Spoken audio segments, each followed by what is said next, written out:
एसक्यूएलाइट,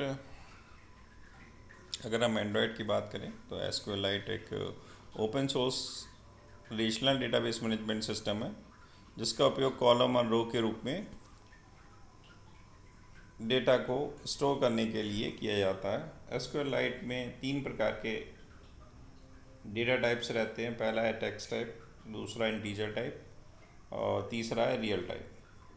text type में character और string को सेव कराते हैं। इंटीजर टाइप में इंटीजर डेटा वैल्यूज़ को सेव कराया जाता है और रियल टाइप में जो भी लॉन्ग वैल्यूज़ हैं उनको स्टोर कराता है। एंड्रॉयड एप्लीकेशन में एसक्यूएलाइट का उपयोग करने के लिए हमें android.database.sqlite का उपयोग करना पड़ता है। इस पैकेज में एसक्यूएलाइट का उपयोग करने के लिए सभी एपीआई मौजूद रहते हैं। तीसरा है एसक्यूएलाइट ओपन हेल्पर, एक क्लास है जो डेटाबेस बनाने और इसे मैनेज करने के लिए प्रयोग की जाती है। और एसक्यूएलाइट ओपन हेल्पर क्लास के दो कंस्ट्रक्टर हैं। पहला है एसक्यूएलाइट ओपन हेल्पर जिसमें पैरामीटर के तौर पर 4 वैल्यूज़ पास करी गई, एक कॉन्टेक्स्ट, दूसरा स्ट्रिंग का नेम, तीसरा SQLite database dot cursor factory और नेक्स्ट है इंटीजर वर्जन नंबर। ये डेटाबेस क्रिएट और ओपन और मैनेज करने के लिए ऑब्जेक्ट बनाता है। SQLite open helper context string name SQLite cursor factory integer version data error handler. इसका उद्देश्य डेटाबेस को क्रिएट, ओपन और मैनेज करने के साथ एरर हैंडलिंग को भी परफॉर्म करने के लिए किया जाता है। एसक्यूएलाइट डेटाबेस एक ऐसा क्लास है जिसमें ऑपरेशन करने के कई सारे तरीके रहते हैं, जैसे कि क्रिएट, अपडेट एंड डिलीट। तो इन्हीं ऑपरेशन को हम क्रूड के नाम से जानते हैं, क्रूड प्रॉपर्टी इन एसक्यूएलाइट। तो क्रूड उन बेसिक ऑपरेशन के लिए एब्रिविएशन है जो हम किसी भी डेटाबेस में परफॉर्म करते हैं। ये बेसिक ऑपरेशन है create, read, update and delete.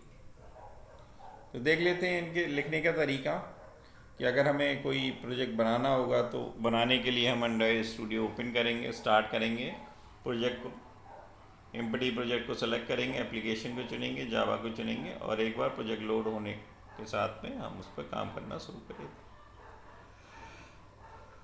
फिर हम क्रूड ऑपरेशन डेटा क्वेरीज का ऐड करने का काम करेंगे। तो अगर हम क्रूड ऑपरेशन देखें तो बेसिक डेटा स्ट्रक्चर हमने यहाँ पर मान रखा है कि एक टेबल है जिसमें जो एम्प्लॉय नाम की है उसमें आईडी हमने डिफाइन कर रखी है, नेम है, डिपार्टमेंट है, ज्वाइनिंग डेट और सैलरी है। ये इसकी फील्ड्स रहेंगी, एट्रीब्यूट रहेंगे। और इसके करस्पॉन्डिंग डेटा टाइप है, इंटीजर है, वैरचर है, डेट टाइम और डबल है। तो अगर हमें टेबल क्रिएट करनी होगी तो लिखने का तरीका रहेगा हमारा क्रिएट टेबल एम्प्लॉय। पहला है आईडी, इंटीजर टाइप की हमने डिफाइन करी, नॉट नल है। और कंस्ट्रेंट हमने इसमें अप्लाई कर दिया है प्राइमरी की वाला, एम्प्लॉय पी के प्राइमरी की और auto increment. Name varchar 200 not null, department varchar 200 not null, joining date time की है नॉट नल और सैलरी डबल टाइप की है नॉट नल। इस ढंग से हम टेबल ये वाली एम्प्लॉय वाली टेबल क्रिएट कर लेते हैं। अगर हमें वैल्यूज़ डालनी हो, इंसर्ट करना हो कोई रिकॉर्ड, तो insert into employ, table name जो रहेगा employ, name, department, joining date, salary, attribute, इनके रिस्पेक्टिवली हम वैल्यूज़ डालेंगे। Values Mayank computer 1/3/2021। फिर अगर हमें फाइल को रीड कराना हो तो हम लिखेंगे सेलेक्ट स्टार फ्रॉम एम्प्लॉय, जो टेबल का नेम था। रीडिंग स्पेसिफिक रिकॉर्ड, अगर आप स्पेसिफिक रिकॉर्ड को रीड करना चाहते हो तो select star from employ where ID, या जो भी एट्रीब्यूट आप मैचिंग के लिए यूज़ करेंगे वो हम यहाँ लिख देंगे। अगर आप डेटा को अपडेट करना चाहते हो तो update employ, set name equal to Navneet हो जाएगा, डिपार्टमेंट कंप्यूटर, सैलरी इतनी और वेयर आईडी इज 1। अगर आप डिलीट करना चाहते रिकॉर्ड तो delete from employ where ID equal to 1, जहाँ आईडी जो है 1 के इक्वलेंट। तो ये एसक्यूएल लाइट था।